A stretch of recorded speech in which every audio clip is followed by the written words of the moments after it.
Welcome.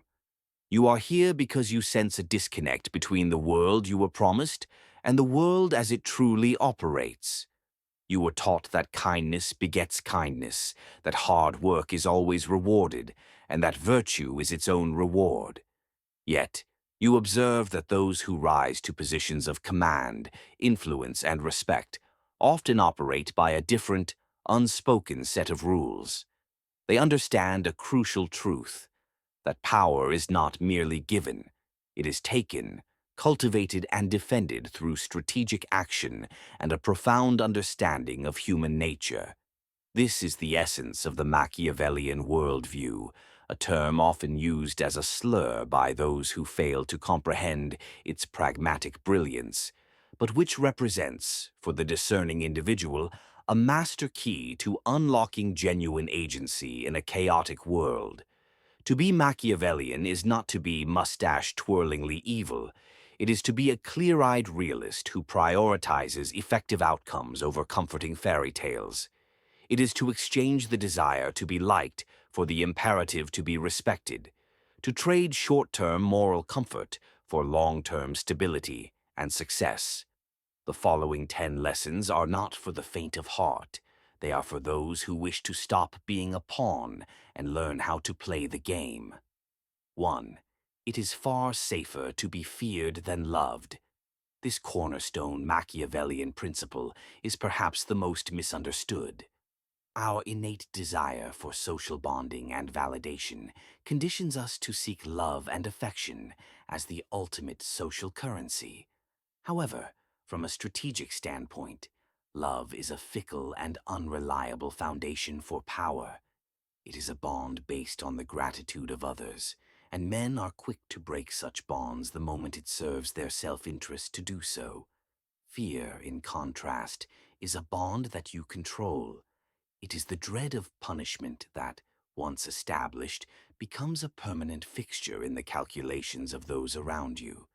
A leader who is feared commands obedience not out of fleeting affection, but out of a rational understanding that defiance carries a certain and severe cost. The ultimate goal is not to be a tyrannical monster that leads to hatred, which is to be avoided at all costs. The goal is to be known as unwavering, decisive, and consistent. Your reputation must be that your word is final and your authority is absolute. In your own life, whether leading a team, building a business, or navigating complex social hierarchies, ask yourself, are you more concerned with being perceived as nice or with ensuring your directives are followed without question? Cultivating a respectful fear is the bedrock of command, making it the first and most vital Machiavellian lesson. 2. The ends justify the means.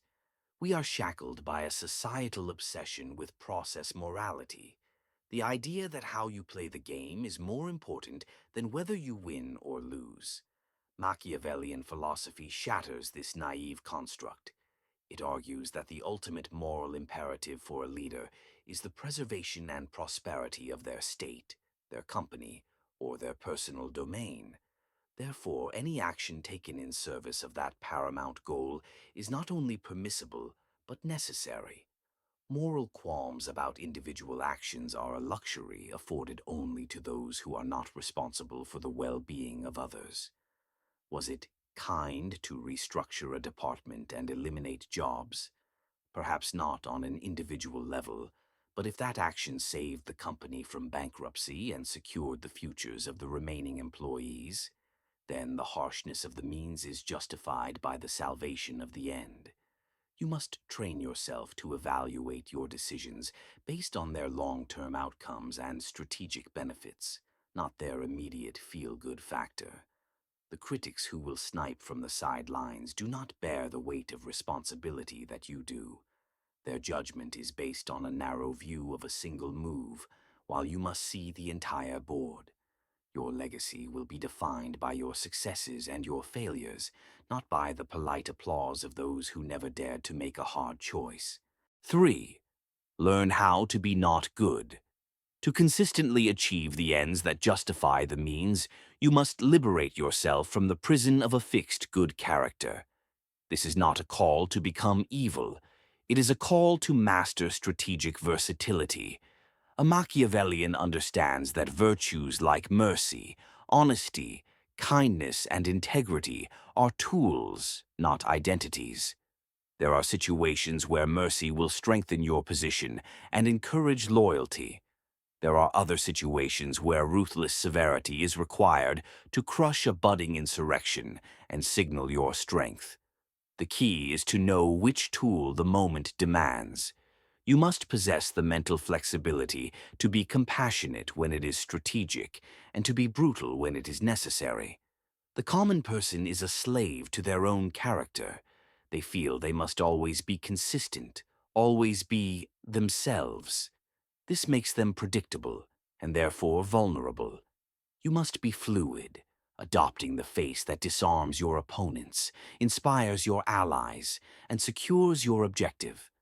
This conscious choice to be not good is the mark of a sovereign mind, one that commands circumstances rather than being commanded by them. 4. Master the art of illusion. Perception is reality. In the theater of power, the applause is for the performance, not the actor. It matters little what is true. It matters only what is perceived to be true. A shrewd Machiavellian is therefore a master illusionist, meticulously crafting a public image of possessing all the virtues people admire.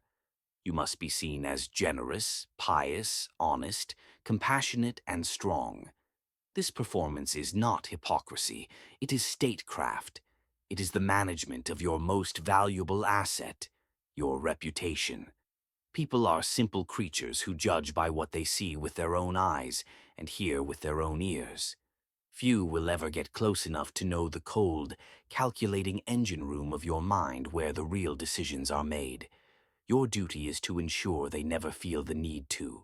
You must publicly celebrate the values they hold dear while privately making the calculations they are incapable of making.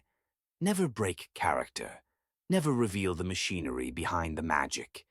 In an age of social media and personal branding, this lesson is more relevant than ever. Your curated image is your credibility. Control the narrative with absolute precision, and you control the world's response to you. 5. Be both the lion and the fox.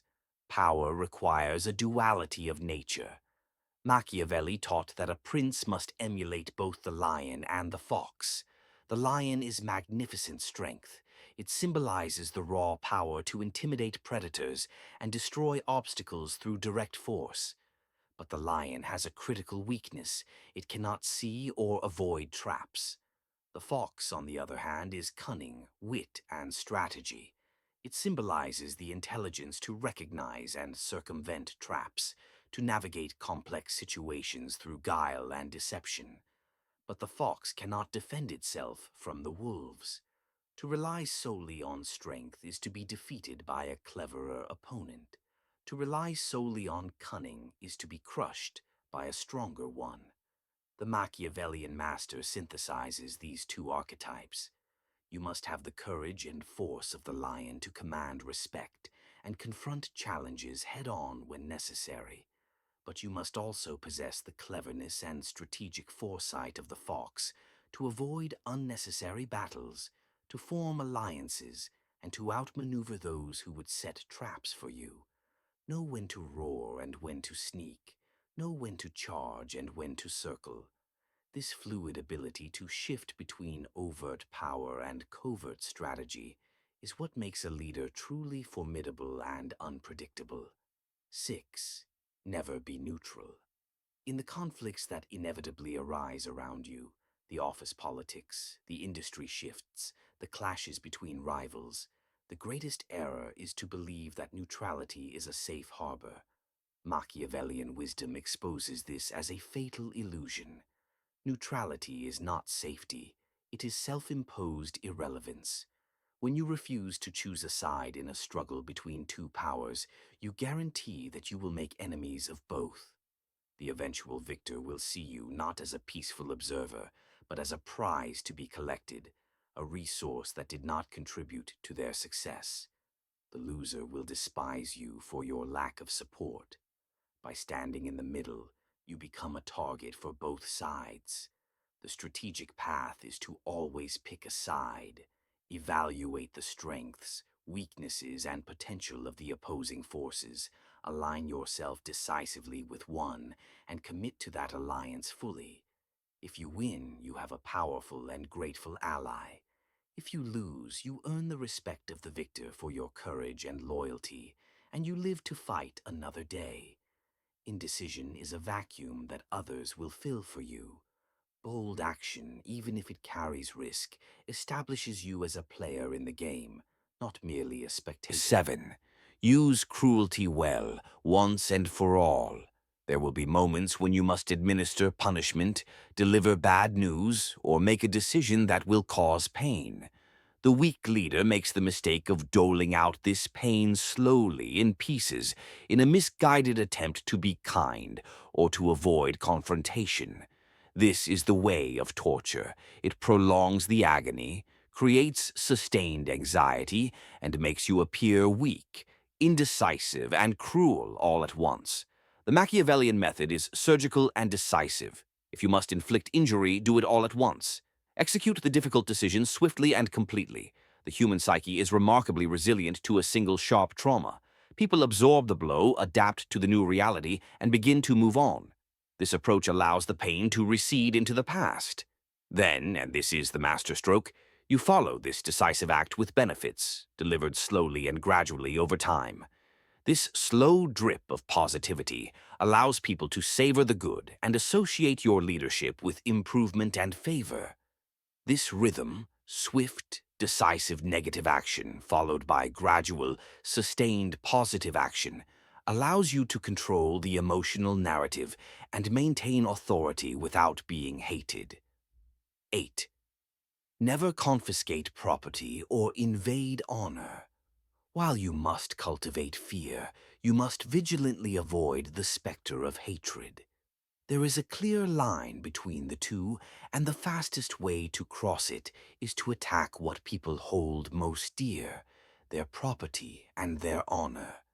A person's property, their wealth, their possessions, their livelihood, represents their security and their autonomy. To threaten this is to threaten their survival, and a person fighting for survival is an unpredictable and dangerous enemy. Likewise, a person's honor, their reputation, their dignity, their family, is their sense of self-worth. A public insult, a humiliation, or a betrayal of trust does not just create an opponent. It creates a vengeful, implacable foe who will bide their time for years waiting for a chance to retaliate. A Machiavellian leader understands this intimately. You can be severe in your judgments and demanding in your expectations, but you must always be seen as a protector of your people's fundamental security and dignity. Be stingy with your own treasury, but generous with the rewards you bestow upon others. This is the crucial balance that allows you to rule effectively without planting the seeds of your own destruction. 9. It is safer to be perceived as a miser than generous. Conventional wisdom suggests that generosity is the quickest path to popularity. Machiavellian analysis reveals this to be a short-term trap. If you establish a reputation for lavish generosity, you create an insatiable expectation. You must continually give more and more to sustain the applause, eventually draining your own resources, your money, your time, your energy. The moment you inevitably need to pull back, you will be labeled a hypocrite and a miser. The very people who praised you will turn on you for failing to maintain the standard you set. The wiser path is to begin with a reputation for prudence, even stinginess. Be controlled and measured with your resources. Then, on select, strategic occasions, be spectacularly and unexpectedly generous. Because your baseline is frugality, this act seems like a magnificent personal sacrifice. The gratitude you receive will be immense and genuine, as it is seen as a gift, not an entitlement. This approach allows you to conserve your strength, make your resources go further, and get more strategic value from every act of generosity. These are not just ideas. This is a new operating system for your mind. This is the Machiavellian way. This is not about becoming a villain. It is about shedding the weakness of naivety. It is about seeing the world as it truly is, not as you wish it to be. It is about taking absolute responsibility for your own power, your own success, and your own protection. You now have the key. The question is, do you have the courage to use it, to make the hard choices, to wear the mask, to be both the lion and the fox? The game is already being played. You can either be a piece on the board, moved by others, or you can be a player. The choice is yours.